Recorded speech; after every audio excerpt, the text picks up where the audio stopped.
Minecraft Superflat, we all know how it works. We get a layer of bedrock, 2 layers of dirt and a layer of grass, many villages and way more slimes, and nothing but our expert knowledge of the game to get us through. Alright, there's the occasional wandering trader, but other than that, there's very little to go on.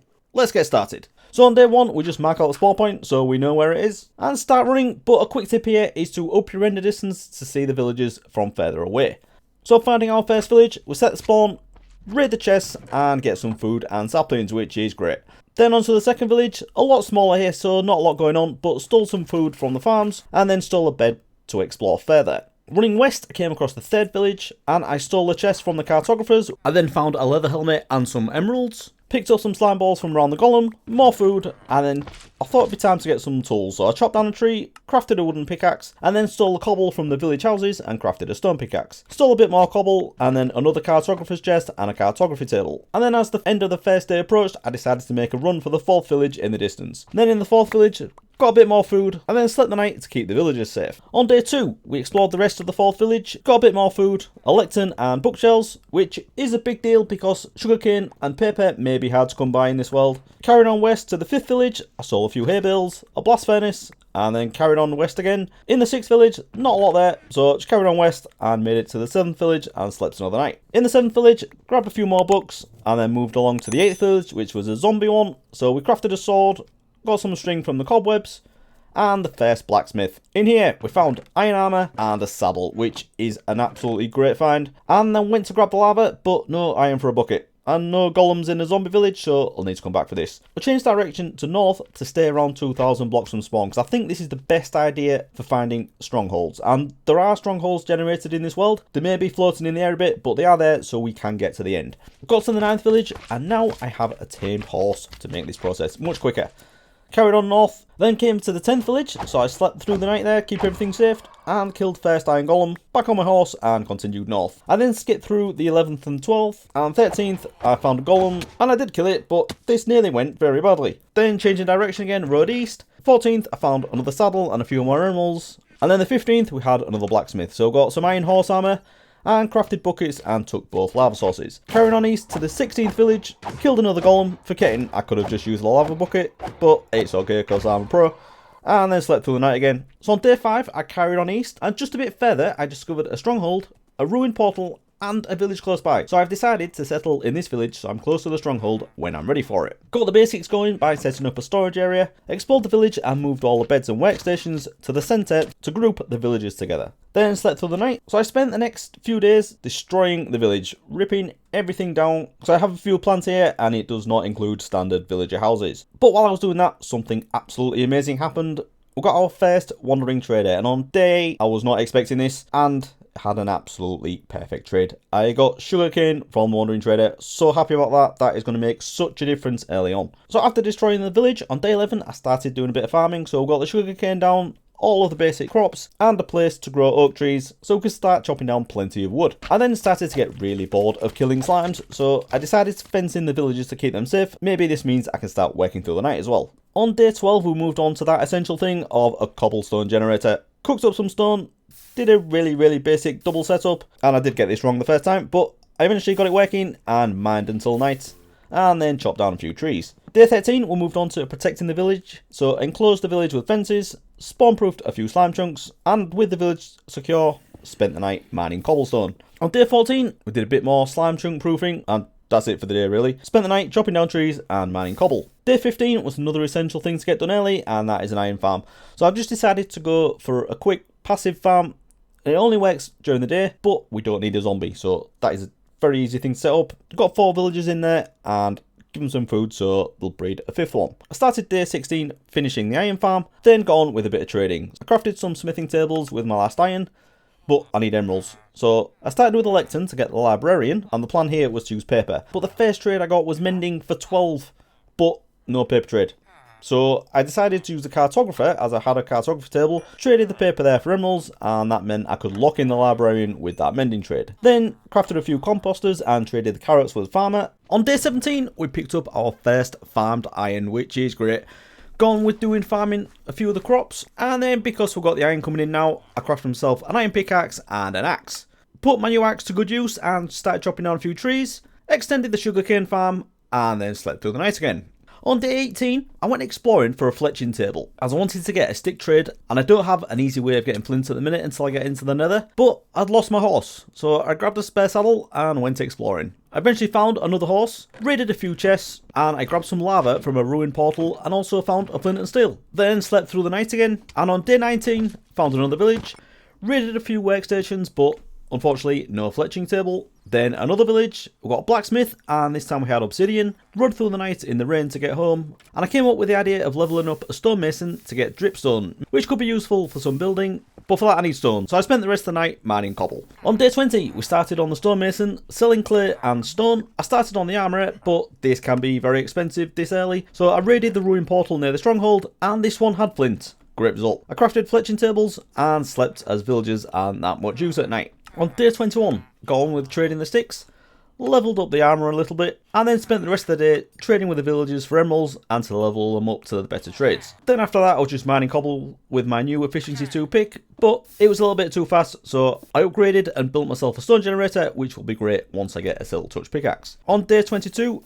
I added hoppers below the stone generator, so I stopped losing everything, did a ton more trading, and then back to mining through the night. On day 23, more trading again, and this time I was able to get a diamond shovel and axe, bought my first redstone from the cleric, and the second wandering trader appeared, and this time he had pumpkin seed and packed ice. Very nice. I then had to do a bit of manual golem killing because this was stopping the iron from working, and then again mining cobble through the night. On day 24 to 25, I moved on to the next essential thing, and that is a mob farm. This is going to be so helpful. We've got the rotten flesh for trading, bones, which are just a great block, but also we can use that for bone meal as well. Obviously, once we've got an elytra, the gunpowder is going to be very useful as well. Day 25, I spent mob proofing the perimeter with torches. The mob farm works fine during the day, but at night we get a ton of mobs out here, so I thought torching this up would mean I could have the mobs dropping all day and all night. Day 26 rates a little bit better, but still lots of slime chunks to sort out. So I spent a bit of time turning all those into path blocks to spawn proof them, and then on day 27,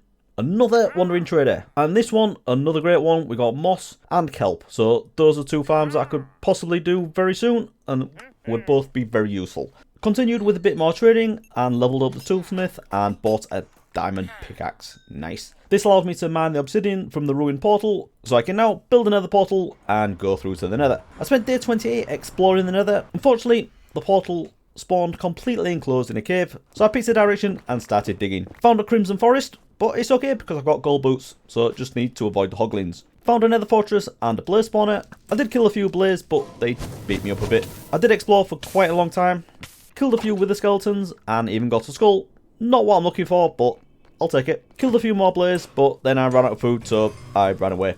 Day 29, I was having issues with my iron farm, so I broke all the beds, killed the golems with lava, and then started work on a villager breeder. On day 30, I finished off the villager breeder and then spent the night mining cobble. Day 31, I found the carrots and then used these to feed the villagers. And then I spent most of the day wondering why the breeder wasn't working, and then realised it's because it's too close to the iron farm, which is technically a village, so I got on with moving it, so it's over 80 blocks away from the iron farm. Then on day 32, I tore down the old villager breeder, more slime chunk proofing, built a baby collection area next to the villager breeder, I lit up the area around the breeder overnight, forgetting I only had iron armour on, then built the baby collection part of the new breeder and bred the villagers, but still didn't work. Day 33, I removed the bed in my house, as that may be in range, and expanded the carrot farm, then harvested the sugarcane and the trees. On day 34, bred the pigs a little bit, moved villagers to the trading area, bred villagers again, still not working. Day 35 I spent all day just doing a ton of trading. Day 36, harvesting carrots in the rain because I'm committed. Tried breeding the villagers again, still not working. You see the pattern here. I thought the staircase might be the problem for the breeder if the other villagers thought they could pathfind up to them, so I tore that down, torched up more of the perimeter, braved the rain to chop down more trees, and cooked up some more charcoal. Day 37, path blocked another slime chunk, attempted breeding the villagers again, then spent more time torching up the surrounding area, and covered the remaining slime chunks with water. Day 38, we got another wandering trader, and this one was for jungle saplings, which isn't great because of the dropped rate from jungle saplings. I may struggle to get more of those, but it's another wood type, so I'll take it. Then spent the rest of the day growing jungle trees, hoping for a few saplings. On day 39, I finally worked out the problem with the villager breeder. Turns out I built it wrong. They just need one more block of airspace above the heads, and it's all good. Never mind. Day 40, I built a trading hall and moved the villagers in, fixed an issue I had with the mob farm, And the mob farm is now crazy efficient, even at night, because of the torching. And for some reason, I've been getting record discs. And as you'll know, the only way that happens is if a skeleton shoots a creeper. And I've got an absolute ton of these things, so skeletons have been doing the job. I thought the creepers might have blown up, but, you know, it's going alright, so I'm not going to ask any questions. Tore down another village building, as that's not part of my plan. More trading, and got enough to afford some boots. Bit of nighttime carrot farming and feeding the villagers. I then chopped down the old bridge from the first breeder. I then found out I had 3 adult villagers in the breeder, so need to get those moved. It really would have been smart if I'd built the trading hall closer, wouldn't it? But this is what we're doing. We're going with it. Day 42, I built a tunnel to transport villagers from the breeder output to the trading hall. So that means digging a tunnel, moving the pigs out of the way because that's where I wanted to be, place signs and water all the way along so the villagers don't need any input from me, and then slept through the night to skip the rain. On day 43, I crafted rails and set up a pickup system for the villagers, got the first villager in, and I crafted a blast furnace for another armourer. Hopefully this one will have an iron trade. I did accidentally hit him when breaking the minecart, so hopefully it won't hold it against me. It turns out though, I didn't hit him. I just placed blocks above all the villager trading cells and they were taking damage as they popped out the cart, so never mind. Then for the rest of the day and into day 44, I did a lot more trading and moving villagers in, and then for the rest of day 44, just spent at the mob farm hacking away at the feet. Day 45, I cooked up the stone and traded with Mason, leveled up a weaponsmith, harvested potatoes and used those to breed the pigs. I then set up an auto smelter for the iron armour and tools from the trading and the mob farm. On day 46, we set up a new tree farming area. Then continued levelling up the weaponsmith, used the bone meal from the mob farm to get a ton of carrots, and then traded these with the farmer villager, chopped down more trees. As it was night though, I thought we'd try trapping a few zombies to either upgrade the iron farm or to zombie discount to villagers. Or you know what, maybe both. So I started by getting a few of them to pick up items so they wouldn't despawn, and before I knew it, the night was nearly over. So I tried to build a cover to protect them, but yeah, it didn't go well. So I tore down that monstrosity, and I'll try this again tomorrow. On day 47, I built a proper structure to trap the zombies, then spent a bit of time chopping down some more trees, and then before I knew it, it was night again, so more zombie hunting, and this time I got them trapped and protected from the sun. I was just aiming for 2, which I got, but then, as another bonus, we got another one in there. For day 48, I now want to get a couple of villages discounted, but firstly, I need to get mushrooms, which should be easy in the Nether, but the main problem is I need glass bottles, and without sand anywhere, the only way I can do that is buying glass from librarians. Got quite a few emeralds from trading 6, so I used these to level up my mending villager and unlocked the glass trade. Crafted glass into bottles, so now I just need to get the mushrooms from the Nether, and this wasn't too difficult. Went through to Nether, got the mushrooms and a little bit of quartz while I was there, then onto the brewing. So first blaze powder in the brewing stand, crafted fermented spiderite and put that in the brewing stand. And while that's going, just crafted up 3 golden apples using the last of my gold. Then at the witch farm, I killed a few mobs as I heard a witch in there. And look at that, I got a bottle. Nice. Weakness potions are done, so I can add gunpowder to turn this into a splash potion. On day 49, I put the zombie into position, ready to zombify the villagers. This did take some doing, and I left the corner out of the wall, so when I broke the minecart, the zombie glitched through and it bed. And yes, I completely forgot I had a boat on me, which would have helped. Second one went better, and I got him into position, moved the armourer through, and turned him into a zombie villager. Then used the weakness potion and the golden apple to cure him, and while I was waiting for that to happen, I chopped down a few trees. I then eventually got the zombie doctor advancement, so I knew he was done. And he's now selling diamond leggings and boots for 1 emerald each, which is great news. So I moved him back into the trading hall, and then continued levelling him up with iron, and now he sells all diamond armour for 1 emerald each. So I bought the chestplate and the helmet, and I now have a full set of diamond armour. I then repeated the zombie discount with 2 more villagers, the weaponsmith and the toolsmith, and this went on into day 50, and then just waited for them to turn back and checked out the price of the new trades. Finally, returned them into the trading hall, and then went killing endermen for ender pearls. Day 51 was a little bit random as I was waiting around for the iron as I want to get an anvil to combine some of this gear. Did a bit of trading, but mainly killed a few mobs and started sorting the drops. I did get enough iron for the anvil, but this has made me realise I need an iron farm upgrade. Crafted an anvil and then went to buy a looting 3 book, and I had the right number of emeralds, but I accidentally bought a bookshelf. Never mind.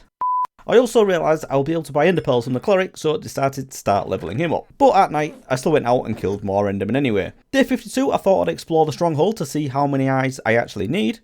And it turns out it's all of them. Raided all of the chests while I'm here, and then more trading with the cleric to level him up, but turns out this one doesn't sell ender pearls. So I grabbed another villager and turned him into a cleric as well. Day 53 we started trading with the second cleric and started the new iron farm build. Day 54 continued with the iron farm, got the villagers in, built the trap and placed a lava. Ironically though, I didn't have enough iron to craft the hoppers, so we'll need to get that from the farm. Zombie went in, nice and easy.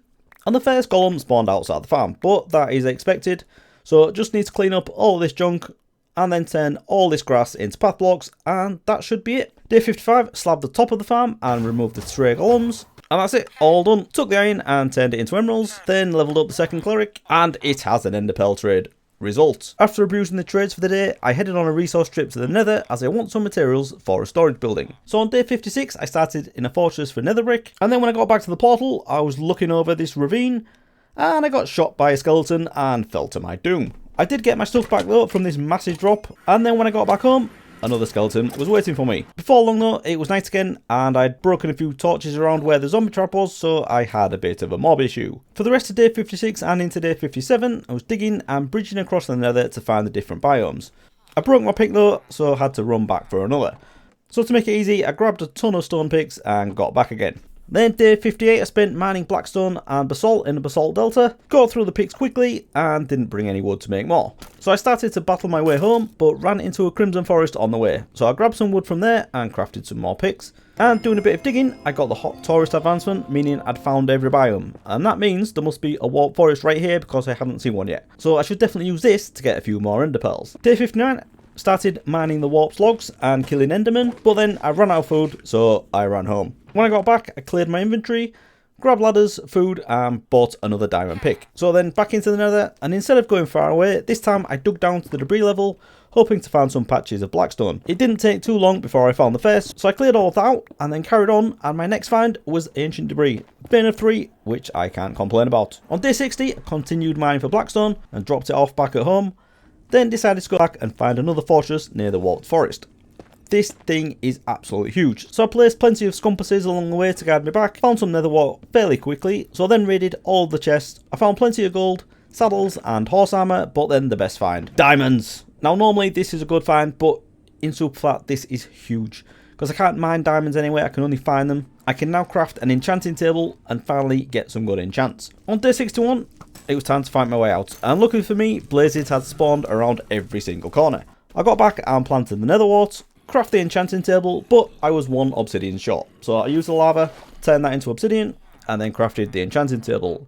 Crafted all the bookshelves, and set up an enchanting area next to the mob farm. On day 62, did some enchanting, bought lapis from the cleric, and then first tried a bow, just got power 4, not too bad.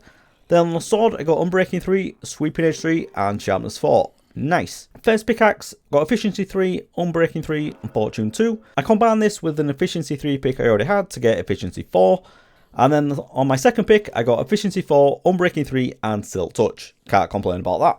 And then on my axe, unbreaking 3, efficiency 3, and silk touch. So then it was onto a storage area. So I tore down the village buildings with my new tools, and then did a little bit more enchanting. Day 63 to 64, I built the storage area using all the materials that I got from the nether, so this is very heavy on the blackstone and the nether brick, and I'm using quite a lot of glowstone in here as well, which I don't really have enough of, but luckily the clerics are selling this, so I'll get that as I need it. And this is a design by Tango Tech, the layout of this build, and the really cool thing about this is when you stood in one spot in the middle, even though there's an absolute ton of chests, you can reach every single one of them without moving. So very handy. Day 65 to 66, I spent that moving stuff in, which is always fun. So firstly, I moved the stuff from the chest that was in the way of the build. So that means I can finish everything else off. Also moved the stuff in from the mob farm and the stuff that we had in the trading hall as well. So everything's in one spot now, should be nice and easy to find. Then after getting all that done, I thought I should catch up with a bit of trading. So I checked the iron farm and it's done very well. Traded iron for emeralds, bought 2 pairs of boots and a shovel, as I really want feather falling for the dragon. I tried a few enchants and it wasn't looking good. And I was about to give up, but then it came up feather falling 4. I combined these with some other boots to get a decent set, and I even added mending. I then combined 2 power 4 bows into power 5 and added infinity. Then day 66 to 67, I gathered what I needed for the dragon, so I got 2 water buckets, a bed, ender pearls, blaze powder. I crafted the 12 eyes of ender, and as the sun set on day 66, I ran towards a stronghold through a field of mobs, which was really smart. I did manage to get there, set my spawn, battled through the silverfish, and placed the eyes of ender. I then drilled through the portal, and luckily it was underground. So I dug through, and I was on the right side for a change. This is going well. After that, it was just onto the dragon. So firstly, we got rid of all the crystals, including the annoying ones that are surrounded by the iron bars, and in a very short amount of time, we got the dragon down. Back home, I added looting 3 to my sword, and then added mending to the sword and the silk touch pick. I also enchanted my diamond armor, and this went pretty well. I then alternated the rest of the day between killing mobs and mining stone with the silk touch pick. On day 68, we tore down the old iron farm as golems kept spawning on the roof of my new storage room. I did save the villagers in a hole though, so maybe we can use these later. Day 69, decided I wanted an elytra. So I crafted the rockets, I then crafted a shield, but then realised I already had one. So I headed to the stronghold again, and while I was here I grabbed some obsidian from the end pillars, then crafted an ender chest, stored my rockets in there for safekeeping, and went through to the end islands. And you probably won't believe that this is how it happened, but it did. I'll post the Sea to This World in the description, and trust me, have a look on Chunk Base. I turned around from here, and the end city was just there. With the ship, that's it, it's just right there. I don't have to go anywhere, don't have to pillar across anything, it's right there. So on the way there, I grabbed some chorus fruit and the flowers, fought my way through the end city, through the big scary room lined with shulkers, but it's okay, I have a shield. Made my way onto the ship, killed the shulker guard, and grabbed the elytra. Nice! So obviously we equipped the elytra, not forgetting to grab the dragon head, and then crafted a shulker box and pulled the valuables away. Grabbed some rockets and killed a few more shulkers. Day 70, arrived home and flew back to the base. I like it. Planted the beetroot seeds I got from the end, and then added mending to the armour and to my elytra, and then repaired them at the mob farm. And then decided it was time to make things pretty, so I spent the rest of the day mining stone, and I ended up with this much. On day 71, it's time to start getting serious, so I'm marking out where I'm going to be doing some terraforming. I surrounded the iron farm with blocks, as it's supposed to be an underground farm, and sometimes the golems glitch through. I then laid out blocks all the way around the edge in the shape of an island as the main shape of the base, with another smaller island around the iron farm. I then completely removed the remaining village buildings. On day 72, finished off with village buildings and removed the fences. Also added another small island around the villager breeder. I then started on the next layers of the main island, but ran out of stone, so it was back to the stone generator. Day 73 started with rain, so it didn't make for a very good time lapse, so I just carried on mining stone to stock up. On days 74 to 75, continued building up the islands, chopped down all of the trees, then it started raining again, so I started spreading the water outside. Then the weather turned into a thunderstorm, so I decided to sleep through the night, but got attacked by the skeleton horses. On day 76, managed to survive the remaining skeletons and carried on with the water. On day 77, realised I could still see past the water from the centre, so spent another day spreading the water even further, and finished off with a bit more stone mining. Day 78, time to get on with the top of the island, but this is all the dirt I have, so I definitely need to get more, but let's see how far I can get with this. And might as well grab a bit of stone as well. So I started by building up the dirt along the edge of the island and building out an overhang. The dirt was going so fast, so I switched to stone to build up a bit of a cliff face, and then switched back to dirt to tie everything together. This is all I got done with those 4 stacks of dirt though, so now I need to get on with digging up some dirt. I grabbed all 3 of my shulker boxes and a bed, because even though I'm running low on time and skipping the night reduces my time, I'm not digging dirt surrounded by mobs. I also found another 2 shovels, one efficiency 4 and another unbreaking 3, so I combined those and now have 2 decent shovels. I flew a distance away and slept through the night, and on day 79 put down my shulker boxes and got on with digging. As the sun set and the mobs came out to play, I filled up my 3rd shulker box, so picked everything up including my occupied bed and got back home. No time to sleep the night, so straight back to placing dirt and finished off the border above the stone. On day 80, time to fill in the centre, so I marked out some hill shapes with dirt and then filled it all in and added a few grass blocks so the grass could spread. The big problem here is I've covered up the slime chunks, so slimes can now spawn on the new terrain. Days 81 to 82, I don't want to path block the whole top or even cover it with just slabs. I need to use a combination, so to make that easier, I'm building a moss farm as the carpets will come in really handy. Day 83, final tweaks to the moss farm, and as it's raining, I got back to mining stone. Days 84 to 87, placing dirt to cover the island until I ran out, and then covered slime chunks with moss carpet and mixed in some stone slabs for a bit of variety, and then built a ship of most of the island. And as my dirt ran out, I went back to fill up the shulkers with dirt, but the mobs wouldn't leave me alone, so I grabbed the shulkers and flew away. And getting back, carried on with a little bit more of the dirt placing. On day 88, we finally finished the dirt on the main island. Day 89, I placed the dirt on the iron farm island, and then started on an interior around the main storage. I wanted to use nether materials like in the storage area, but I was running really low, so I decided to switch to wood for the rest of the base. On day 90, built up a lot more of the interior, but I had a bit of a bad time and I was killed by an enderman. And the problem here was I hadn't set my spawn anywhere, so I returned to the world spawn, which is not good. So I spent the rest of day 90 running back at night, found a village on the way and slept there eventually, and grabbed food and carried on. Day 91, spent most of this day as well running back to base from that village. I saw the stronghold, so I knew I was going in the right way, but just needed to wade through the water.